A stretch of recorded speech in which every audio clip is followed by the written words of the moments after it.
প্রিয় দর্শক, আসসালামু আলাইকুম। দর্শক, আপনাদের প্রীতি ও শুভেচ্ছা জানিয়ে শুরু করছি আমাদের আজকের প্রতিবেদন। তো দর্শক, আজকে আমরা এক অসহায় মেয়ের গল্প তুলে ধরব, যার নাম হচ্ছে স্বপ্না। স্বপ্না অনেক গরিব ঘরের মেয়ে, কিন্তু দেখতে কাটিং কুটিং মাশাআল্লাহ ভালোই। তো স্বপ্নার বিয়ে হয়েছিল, কিন্তু বিয়ে হওয়ার পরে তার ডিভোর্স হয়ে যায়। কারণ তার বাবা নেই, তার মা আছে, ছোট একটা ভাই আছে। তার মা স্বপ্নাকে স্বামীকে হুন্ডা, বাইক, খাট দেওয়ার কথা ছিল।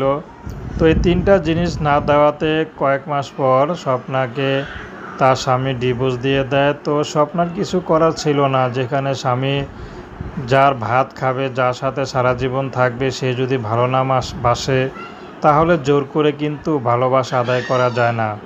তো স্বপ্না এখন তার মার সাথে থাকে। তো স্বপ্না চাচ্ছে যদি ভালো একটা জীবনসঙ্গী পায়, কেউ যদি তাকে এই দুঃখের মাঝে একটু সুখের আশা দেখায়, সেই মানুষটি যদি বিবাহিত হয় তারপরও আপত্তি নেই, যদি ইয়াং হয়। কারণ স্বপ্নার তো এখনও সন্তান হয়নি।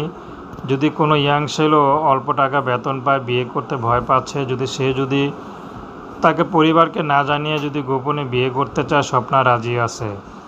তো দর্শক, প্রেম, ভালোবাসা, সাহায্য, সহযোগিতা, বিয়ে শাদী করা একান্ত আপনাদের ব্যক্তিগত ব্যাপার। আসুন আমরা 5 ওয়াক্ত নামাজ পড়ি, সর্বদা দেশের সেবা করি। আসসালামু আলাইকুম রহমতুল্লাহি ওয়া বারাকাতুহু।